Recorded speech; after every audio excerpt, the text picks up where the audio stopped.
Pepsi Watson, Crime and Justice TV, Brixton, South London, United Kingdom. This video is a comprehensive response to episode 1 of Channel 4's new series Crime and Punishment, which was aired on Monday the 16th of September 2019 on Channel 4 at 9 p.m. This episode is still available on My4 and Catch Up. Episode 1 of this new Crime and Punishment series was filmed at HMP Winchester in 2018. I, myself, was detained at HMP Winchester subject to IPP recall between December 2016 and August 2018. I was detained at HMP Winchester throughout the entirety of the filming that took place for this new Crime and Punishment series. The filming of this series was filmed by 72 Films and a man named Chris Rowe. The Prison Service and the Ministry of Justice are very, very selective and careful about what they allow to be filmed in these institutions, and senior Ministry of Justice officials are given editing authority regarding what can and what cannot be allowed to be filmed and aired. As such, the Crime and Justice series that has been filmed complements a particular narrative that the Ministry of Justice and the Prison Service hopes Channel 4 and subsequently wider society will believe. This video is a comprehensive response which will not only challenge this carefully constructed narrative, but I will in fact completely decimate this mainstream Channel 4 state-sponsored propaganda nonsense. During my time at HMP Winchester, I met and spoke with the documentary maker Chris Rowe, who filmed this series. The first episode focuses on 2 individual men whom are serving the now banned and Strasbourg-condemned IPP sentence. This first episode attempts to paint a picture of 2 men serving 99-year indeterminate IPP prison sentences whom are apparently too dangerous to be released, therefore communicating an image that their IPP predicament is justified. Excuse me. During filming, I emailed Chris Rowe a 40,000-word comprehensive masterpiece polemic which I had written on the unjust and barbaric IPP sentence. Subsequently, Chris Rowe was handed a polished diamond in terms of investigative journalism. This polemic, IPP the Trilogy, The Mass Mental Slaughter of the Disappeared, gives a historical and up-to-date insight into the controversial IPP sentence, along with a detailed and factual account of the astonishingly reckless and knee-jerk implementation of the sentence and the devastating impact of the IPP sentence in terms of the impact upon the resources of the prison service, the prison state, the parole board and probation service of 8,700 IPPs during first implementation in April 2005 until the sentence was outlawed in November 2012. Within the polemic, I also detail in no uncertain terms how war criminal multi-millionaire Tony Blair and the new Labour Blair government, along with Jack Straw, David Blunkett, Hilary Benn and now Lord Falconer, stole and hijacked the grave of murdered toddler Sarah Payne to pursue self-seeking political agenda and to win the 2005 general election, and so politicised law and order in the process. Chris Rowe was in possession of the polished diamond, yet has chosen to avoid mentioning any of this in the first episode, but instead decided to pursue a course of also hijacking the grave of murdered toddler Sarah Payne and incorporating images of the toddler into the first episode. An episode which was focusing on 2 short tariff IPPs serving banned Strasbourg condemned IPP sentences for, in the wider spectrum it must be said, low-level offences. Excuse me. Associating the child sex murder of toddler Sarah Payne with 2 short tariff non-sex offending IPP prisoners is a despicable act, and Chris Rowe and 72 Films should hang their heads in shame and disgrace. This carefully constructed filmmaking heightens the emotion of the viewer to the top end of the emotional roller coaster that a documentary will take you on. It's highly effective and captivates you from the off. This disgusting use of a child sex murder has no relevance to the two short tariff IPP films filmed in the episode, because Chris Rowe did not communicate the link between the two, i.e. the politicisation of law and order by the Blair government via the hijacking of Sarah Payne's grave. What Chris Rowe and 72 Films did was in fact continue to sow the seed that all short tariff IPPs between 8 and 11 years over tariff now are all child abusing sex monsters who deserve to be detained indefinitely, when the reality could not be any more different. Of the hundreds of short tariff IPPs who are between 8 and 11 years over tariff, most are not sex offenders and none have killed a child. Near 70% of the current 2,500 IPP prison population are self-harming, and over 150 have died. Like dogs, grey, gaunt, skinny, malnourished, physically and psychologically broken, whilst enduring the infliction of some of the worst human rights abuses in modern Britain ever seen since Nazi death camps at Auschwitz, in what can only be described as a modern-day massacre. My mission is to wipe the disease of IPP off the face of the earth, and Chris Rowe and 72 Films are now on my radar, and as a result of your despicable and indefensible filmmaking on behalf of the barbarous Tory British state that is responsible for the continued use of the IPP death machine, and as such, I am going to engage you, Chris Rowe and 72 Films, in a new breed of deep web digital activism that will eventually leave you in no doubt that to hijack Sarah Payne's grave in this manner is a despicable, cowardly act that compromises every single ethical and moral principle of filmmaking. I gave Chris Rowe in 72 Films a polished diamond, and they spat it back in my face and instead became agents of the British Tory state, pursuing state-sponsored agenda via the hijack of a murdered toddler to A, deflect away from the injustice of the barbaric IPP sentence, and B, to continue to justify continuing to detain near 2,500 people for indeterminate 99-year IPP life sentences, despite the fact that near all should not be serving life, but also should not even still be detained in custody. Of the current 2,500 IPP prison population, of which near 90% are over tariff, of which around 500 have served 5 times their original tariff, of which near 300 have served between 8 and 11 years over their tariff, of which near 70% are self-harming due to enduring catastrophic breakdown in mental functioning, of which hundreds have been detained under the Mental Health Act, including around 100 detained at High Security Hospital Rampton, which is over 30% of Rampton Hospital population, being drugged in secret by the current British Tory state. At least 2,000 of these people are political prisoners. Political prisoners whom are detained for no other reason than for the current Tory government maintaining their power in Parliament.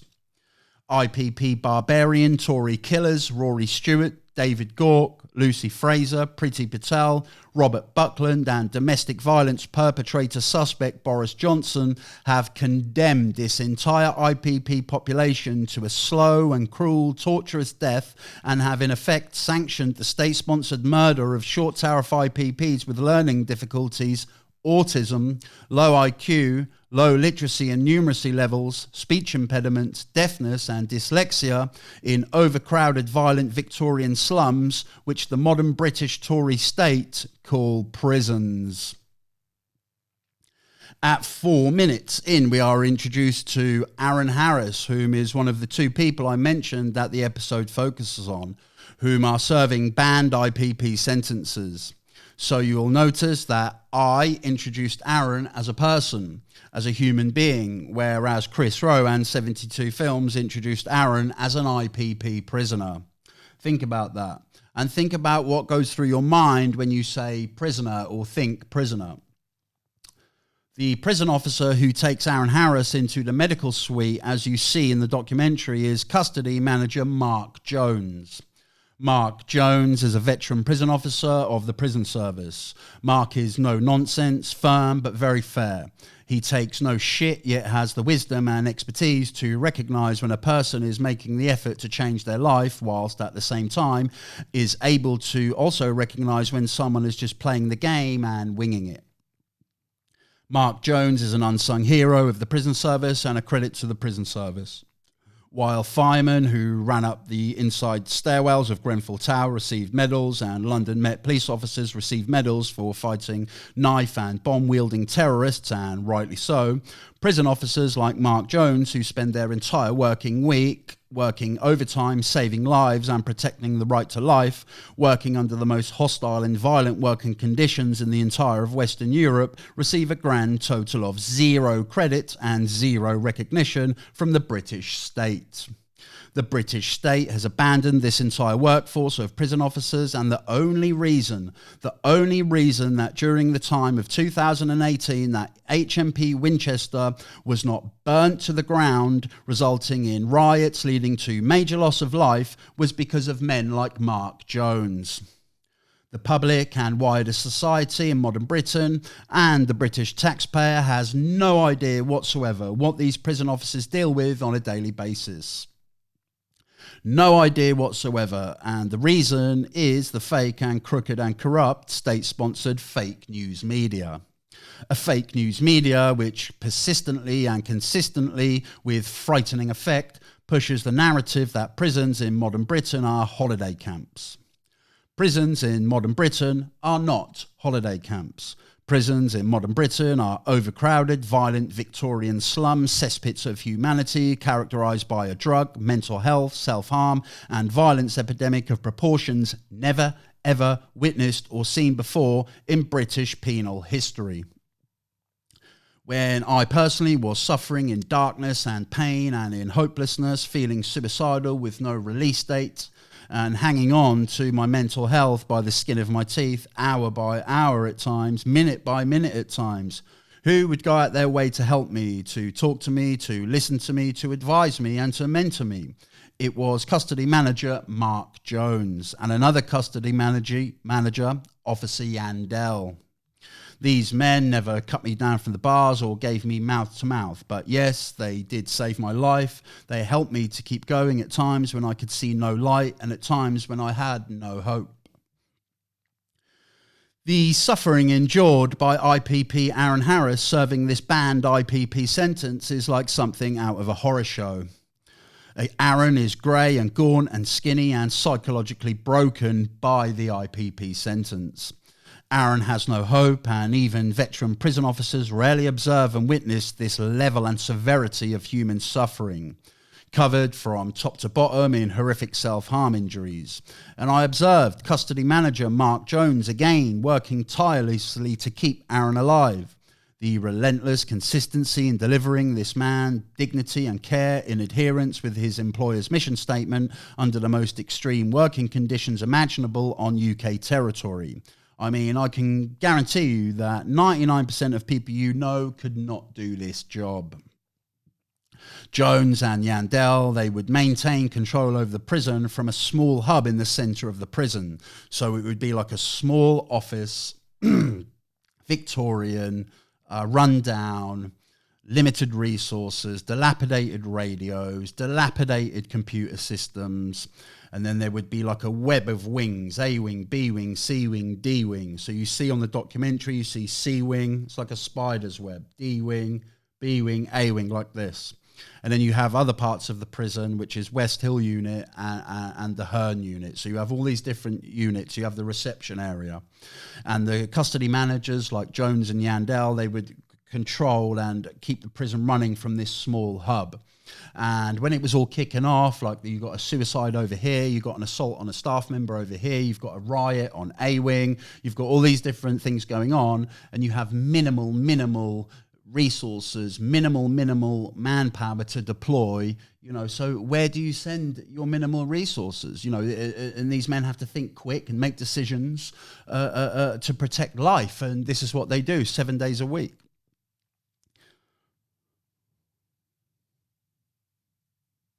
At 5 minutes and 50 seconds, the narrator says the following. The IPP sentence was an attempt to solve one of the greatest challenges in the criminal justice system. How do you deal with prisoners who leave prison only to commit more crime? And then the footage cuts to images of Sarah Payne, and then video footage of Sarah Payne's grief-stricken parents. This is propaganda on behalf of the British state. The IPP sentence was implemented to win the 2005 general election, and the moment this general election was won, the state began handing down IPP sentences at a frightening rate of over 100 per month, and the British state then abandoned the prison service, the parole board and the probation service, and IPP spread like a disease throughout the entire criminal justice system.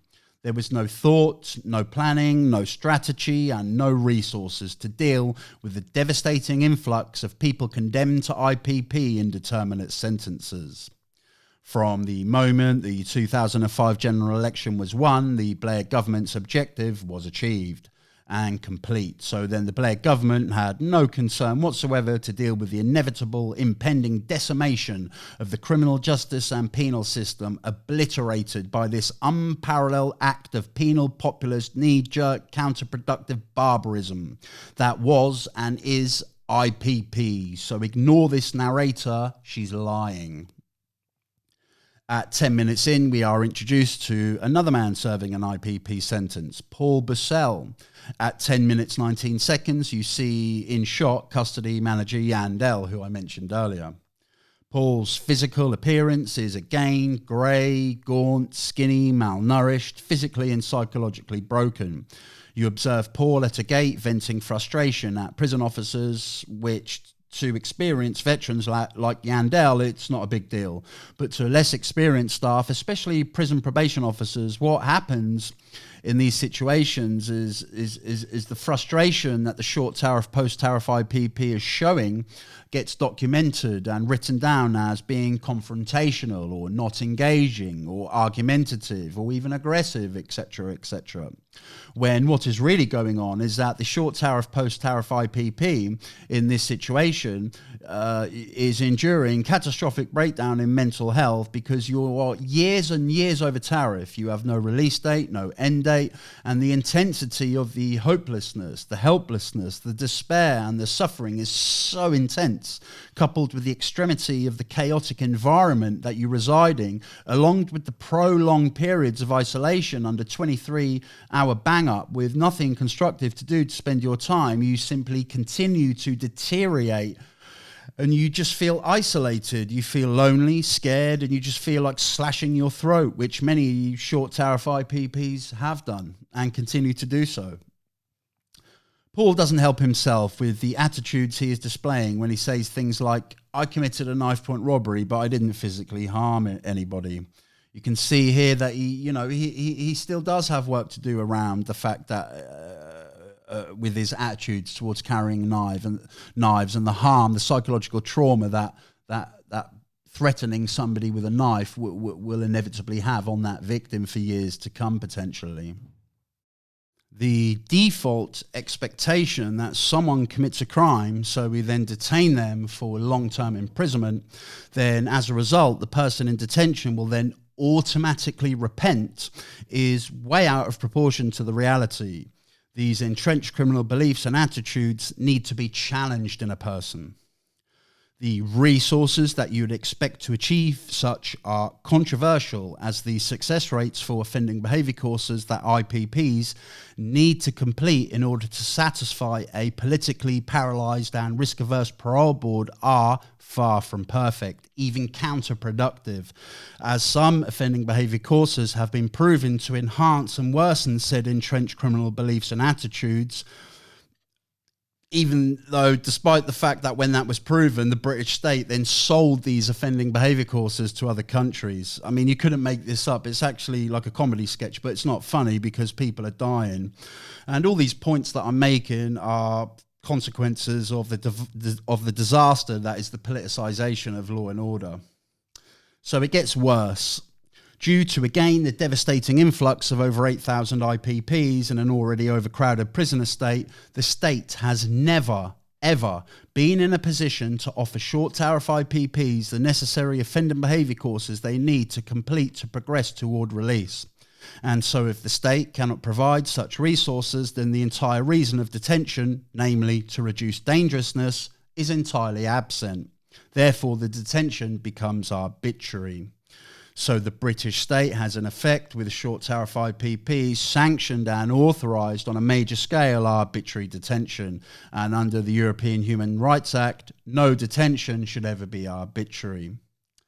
By New Year 2010, 4.5 years post-IPP implementation, 1,991 people serving IPP had completed no offending behaviour programmes, while an additional 1,939 had completed only one, despite the average tariff or minimum term being only 30 months at that time, or 2.5 years.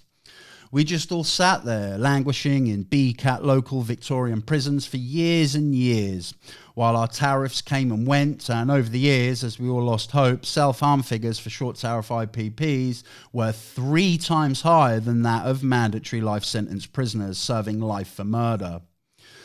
By 2015, there was a staggering 2,500 acts of self-harm amongst 3,500 IPPs. 2 out of 3 IPPs were self-harming, and the morgues were filling up with dead bodies serving IPP. More disturbingly, offending behaviour programmes are not generally accessible for those with an IQ below 80. At least 3 in 10 people in prison have a learning disability. 4/5 of prisoners with learning difficulties report having problems reading prison information, expressing themselves and understanding certain words. In 2008, independent inspectors found that little thought was given to the need to adapt prison regimes to meet the needs of prisoners with learning difficulties, who may find understanding and following prison regimes or routines very difficult. In 2015, the Joint Committee on Human Rights concluded the following. One of the most serious issues in our inquiry is that we are deeply concerned that this evidence, offending behaviour programmes being inaccessible for prisoners with an IQ of 80 or less, indicates that because of a failure to provide for their needs, people with learning disabilities may serve longer custodial sentences than others convicted of comparable crimes. Chris Rowe and 72 Films didn't tell you this, did they? And exactly what I'm explaining here is what you observe in episode 1 with IPP Paul Bussell. Or in other words, if you can't read or write or have a learning disability, autism or dyslexia or a speech impediment or deafness or a low IQ, release from short tariff IPP imprisonment is impossible. So you are sentenced to an IPP with a tariff of only a few months. One IPP was given a tariff of 28 days. And you are now detained for 14 years for a crime that pre-IPP implementation and post-IPP abolition you would be free from in a number of months. But because of your disability or low IQ, you are detained now for 14 years with no right to release, in theory, potentially, for the rest of your life. The sleeping monster that is IPP continues to disease and infect every aspect of the modern British criminal justice system, and everybody from the prison dentist, whom one sees once per annum, to the Romanian and Polish prison staff office cleaners, to the 35-year prison officer veterans, to the prison governors, to the most experienced probation officers, to the chief of the parole board, all the way up to the highest law lords in the land.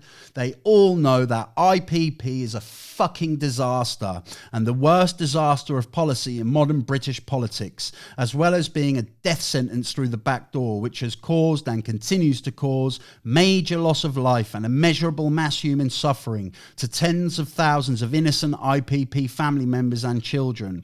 And if you think that this car crash for one moment even comes close to offering the proportionate justice for victims of crime that victims of crime deserve, then your head is buried so deep in the sand that you're upside down.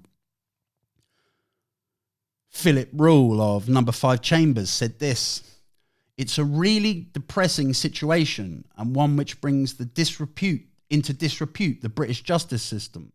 In effect, we have life sentences being served by offenders whose offences never called for a life sentence and whom shouldn't have been released years ago based on the punishment merited. Lord Lloyd of Berwick, former Lord of Appeal Ordinary, said the following: "There are thousands of IPP people in prison who arguably shouldn't be there and have no release date." So not only should they not be in custody, they are in custody and have no release date, serving life sentences. A senior judge at the High Court in the capital, London, describes IPP as the disappeared and said, "IPP is a crime against humanity. A crime against humanity. We are talking about people who have paid for their crime, who have finished their sentence, and who deserve to go home to their families." IPP family members, if you think that the current Tory criminal justice engine of anti-cold case child sex abuse investigation advocate and domestic abuse perpetrator suspect Boris Johnson, death penalty advocate and Syrian jihadist attempted financer Priti Patel, the tax-evading multimillionaire Attorney General Geoffrey Cox, and close buddy of Anne Frank suffering under the Nazis mocker George Stokely, Prisons Minister Lucy Fraser, are ever going to address the modern-day massacre that is IPP, then you've got another thing coming. So keep a spare black suit handy and get prepared for funerals. You didn't hear none of those comments for the country's most senior law lords condemning IPP for what it is in Chris Rowe and 72 Films Episode 1 of Crime and Punishment, did you? Give me Chris Rowe's financial budget. Boy, I'd give you a documentary. I've not seen episodes 2, 3 or 4 yet, but episode 1 is a shambles. So Chris Rowe and 72 Films not only dismiss everything I'm bringing to light here with IPP's Aaron Harris and Paul Busan, but instead depict these men as knife-wielding, dangerous men who are an imminent threat to life and limb, and if are released could potentially rape and murder toddlers, and the manner which they continue to depict such in episodes 1 via the filming of offender supervisor or prison probation officer Carly Jeffries in action. Prison probation officer Carly Jeffries appears on episode 1 at 11 minutes and 15 seconds. Do not be deceived by the pretty eyelids and the long blonde hair. Carly Jeffries is a nasty, vicious piece of work and represents everything wrong with the modern British probation service, which BBC Panorama whistleblowers describe as broken, divided and ineffective. Carly Jeffries is a regular perpetrator of sackable gross misconduct and should be nowhere near a prison or within 100 metres of a person with learning disabilities or autism or poor mental health. Prison probation officer Carly Jeffries sits on her arse all day doing absolutely fuck all, drinking tea, eating fairy cakes and doing her makeup, playing God with people's lives whilst all the time earning more money than the unsung heroic prison officers who are out on the front line in the trenches day after day, 7 days a week. Veteran HMP Winchester prison officers, I know you agree with me. At 13 minutes in, you observe an interaction with Carly Jeffries and IPP Paul the day before Paul's third parole hearing. You observe a totally different communication style delivered by Carly whilst talking to Paul than the fluent manner of communication delivered by Carly when she addresses the camera on her own, or in other words, she talks to IPP Paul as if he's a 6-year-old child. Now, when I was in Winchester in a similar situation in that dim-lit corner of that draconian Victorian prison, HMP Winchester, with Carly Jeffries, Carly Jeffries attempted the same condescending type communication style with me, assuming that I was perhaps unable to string a comprehensive sentence together in English. And let's just say the meeting didn't last very long. And Carly left, and I immediately rose from my chair and addressed the 25-year veteran prison officer, and I said to the man, "Please accept my apologies, sir, if that was a bit intense." And the officer turned to me and said maybe she needed to hear it. Carly goes on to talk to the camera, giving all the spiel about risk and protecting the public and how Paul should not be released until his risk is reduced. Yet we have already established that the state has proven that they have never, ever been in a position to offer said resources for Paul to reduce dangerousness. And Paul says himself, "I'm locked in a cell 23 hours a day, losing my mind with nothing to do." Freeze frame, episode 1 at exactly 13 minutes and 57 seconds. And look into Paul's eyes. Look into this man's eyes. And if you can see anything left that resembles anything that even comes close to hope, then you have a sharper eye than I. And upon closer inspection of Carly Jeffries, she is actually enjoying finishing this man off. She is enjoying it. Look at her face, her eyes. Study Ekman, facial body language expert, then watch the interaction between Carly and Paul again. She's getting a kick out of it. It's like she's getting aroused from it, the power. She's enjoying stripping this man down of everything human to the point where she cannot even hide the pleasure on her face.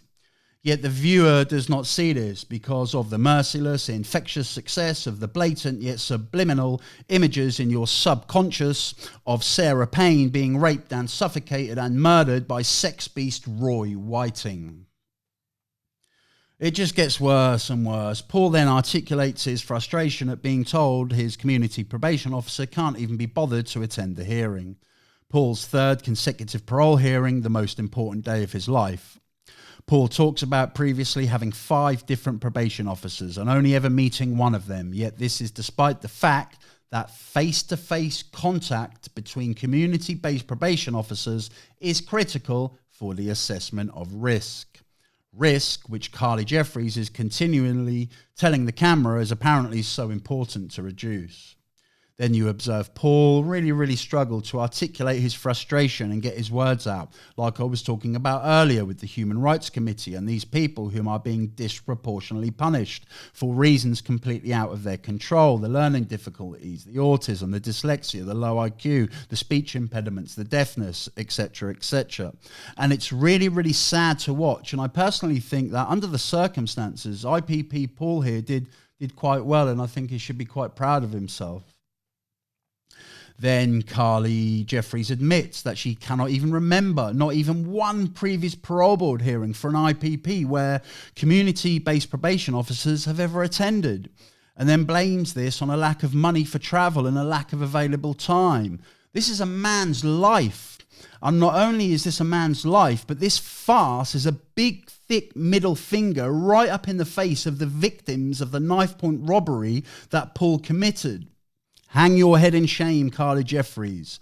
And Carly will still watch this and sit in a room tomorrow eating fairy cakes, sitting on her ass with colleagues, defending the indefensible, hypothesising about risk of yet another short tariff IPP, 10 years over tariff, serving an IPP sentence which doesn't even exist anymore due to it being banned and abolished and condemned as inhumane by the highest law lords on the continent. Come on, the British taxpayer deserves better than this, and you pay for her fairy cakes. Chris Rowe and 72 Films do not expose any of this HMPPS negligence. This is low-level, low-stamina, low-energy, garbage filmmaking and is nothing more than state-sponsored Ministry of Justice propaganda. National Probation Service Probation Officer Carly Jeffries is a corrupt and lawless probation officer who gets her kicks from playing God with the lives of some of the most marginalised and vulnerable people in the prison estate. Carly Jeffries represents everything that the modern British probation service is. An organisation diseased to the core with endemic institutional racism and diseased to the core with state-sponsored negligence and corruption. An organisation complicit, therefore guilty, in all past, current, ongoing and future IPP state-sponsored killings. At 17 minutes onwards, we again see serial self-harmer IPP Aaron Harris looking grey and gaunt and skinny, nursing horrific self-harm injuries. Some of the worst I've ever seen in my life, actually. Yeah, Harris appears in somewhat lighter spirits, having been moved over to a lower security unit and having been given a job. And yes, Aaron's done well not to self-harm for 30 days. And yes, the prison staff are a team, not an individual or single person, but make no mistake. The cleaning job, the better-spirited Aaron, the move to West Hill, this is all custody manager Mark Jones is doing. This is Mark Jones doing everything he can, despite the odds, despite everything he's up against, with the limited resources, with the poor leadership, being abandoned by the modern British Tory state, doing everything that this man can to help keep this lad who is suffering so badly and harming himself so badly alive. This is Mark Jones keeping this lad alive. And this is emotional for me to talk about this, because by this time, towards my end of my time at HMP Winchester, I was actually a trained Samaritan's listener. When I used to see Mark Jones, he would always say to me, go and check on Aaron, make sure he's okay, try and go and have a chat with him. And Mark Jones would say this to me within minutes of him leaving the prison to go home after his 80-hour week or whatever insane work hours he'd worked that week, So Mark Jones, right up until the wire, right until he was walking out of the prison, he was still trying to deliver the dignity and care that Aaron Harris deserved, and still trying to keep the man alive. At 19 minutes in, the narrator again lies and makes the laughable claim that it was estimated that IPP would be given to only 900 people. And by 2012, there was 6,000 of us. This figure of 900 is documented all over the place in reports and within criminology academia, which 19-year-old criminology students are reading all the time, and it's a lie. Tony Blair wanted to give the IPP sentence to 25,000 people and wanted to build the prisons to put them in. By 2008, 2009, the Prison Governors Association were bombarding the Ministry of Justice and screaming at them, stop sending us IPPs, there is nowhere to put them. Then at just before 20 minutes, we hear IPP barbarian killer David Blunkett and Kenneth Clark blaming the courts and kicking IPP around like a political hot potato. And how I wish David Blunkett could regain his sight, even just for 60 seconds, so that he could see with his own eyes the horrendous and horrific self-harm injuries on Aaron Harris's body. At 22 and a half minutes in, we see Paul attending his third parole hearing. And what you actually see here in reality is nothing short of theatrical nonsense. And Paul just walks in a room with no legal representation, and every time he opens his mouth, he just buries himself. It's very, very sad to watch as these Tory state agent puppet backdoor executioners just nail this guy to the cross. And it sounds bad, Paul has attacked prison officers and admits to using drugs. This parole board has already made its mind up before Paul even stepped foot into the room. At 33 minutes and 50, IPP barbarian killer David Blunkett rears his ugly head once again. And it really is quite sickening to watch this man continue to defend the indefensible and continue to refuse to take full responsibility for this mother of all political fuck-ups. And so as such, I'm making it my duty to therefore carve this man's legacy into the history books of the world. A legacy that is of a cold-blooded, black-hearted, IPP, psychopathic, barbarian killer, void of human guilt and void of human empathy. And may every single last one of all successive Tory Justice Secretaries whom continue to refuse to address this indefensible and sickening act of unparalleled barbarism for what it is in the global political arena, may they hang their heads in shame. Liz Truss, David Lidington, Jack Straw, Chris Grayling, Michael Gove, David Gauke, Rory Stewart, and now Robert Buckland QC. May every single one of you hang your heads in shame. You have failed morally, you have failed politically, and you have failed your families, and you have failed every single value that has been the cornerstone of what has made Great Britain great for hundreds of years. Justice, fairness, reason, the rule of law, the common law of the land of Great Britain, and more recently, freedom from discrimination, and most saddening of all, proportionate justice for victims of crime. And last of all, you have failed as human beings, and the fact that you all continue to refuse to act and address this issue in the global political arena raises the question, how or why are you in politics? The modern British Tory state has abandoned all values that make Great Britain great by continuing to refuse to address the modern-day massacre that is IPP. They have abandoned the fine British prison officer workforce and left them to drown in the ugliest and most violent work conditions in the entire of Western Europe, and they have abandoned victims of crime.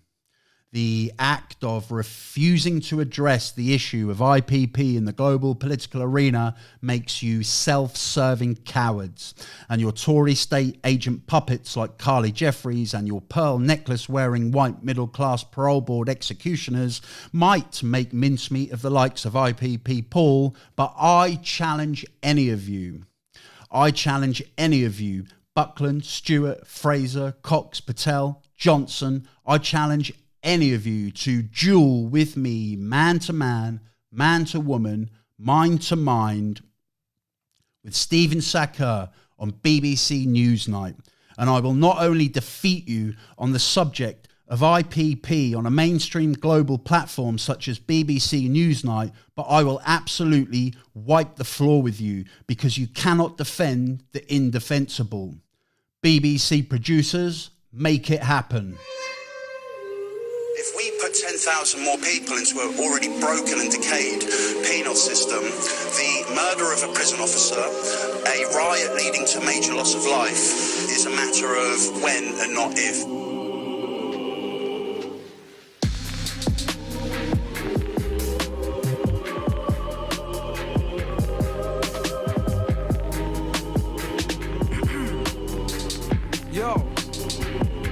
Yo, what did I know about heartache?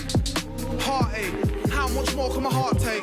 How much pee can my bars make? I see fuck here, don't partake. Yo, back then I wanted to be R9, and right now I can buy an R8. Yo, I'm proud to say I spit bars, mate, and fuck them, not I'm doing it for our sake. Who hustler? Saying done, so we're cranked in the bus stop. Send a few fake things and it must stop. Hood's hot, say no that my hood's hot. Should have seen that check that I just got. I remember going off on Jaws blood. Now the tech press shots, not mug shots. And the yo go Jarnum's tours. There's some bullshit that I can't endorse. Soft inside but you're hard indoors. Crops inside of apartment doors. Feels like I won all the hardest wars. My paranoid way shocking me for.